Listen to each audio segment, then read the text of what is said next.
Tangis Cika pecah cerita Mayang. Tertekan Dodi Sudrajat sering kasar jika tak menuruti keinginannya. Cika anak tiri Dodi Sudrajat belum lama ini tengah heboh jadi sorotan publik terkait dirinya yang menceritakan tabiat ayah sambungnya. Diketahui bahwa Dodi Sudrajat dan Puput resmi bercerai. Belum lama ini, Cika meluapkan isi hati selama tinggal bersama dengan ayah sambungnya Dodi Sudrajat. Hal ini disampaikan Cika di kanal YouTube Dendi Darko saat bersama sang ibunda Puput. Cika mengatakan bahwa sikap Dodi Sudrajat jika tak menuruti keinginannya bisa main kasar kepada sang anak. Sementara jika kepada Cika, Dodi Sudrajat hanya menasehatkan saja.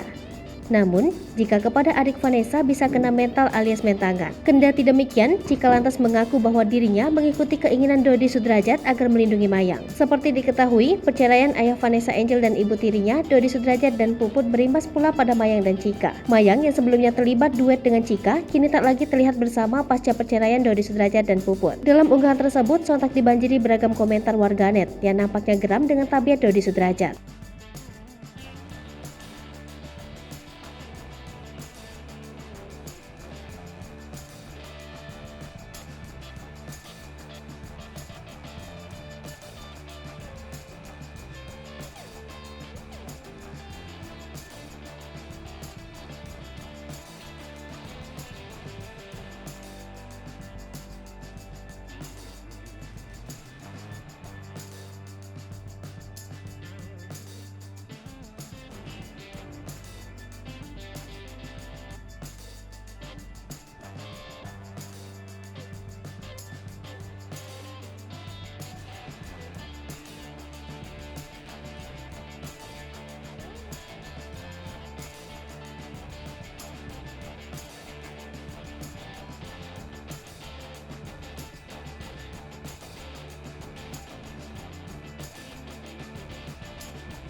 Hai pemirsa Sri Popo TV, jangan lupa komen, like, dan subscribe, serta tonton terus berita-berita terupdate lainnya ya.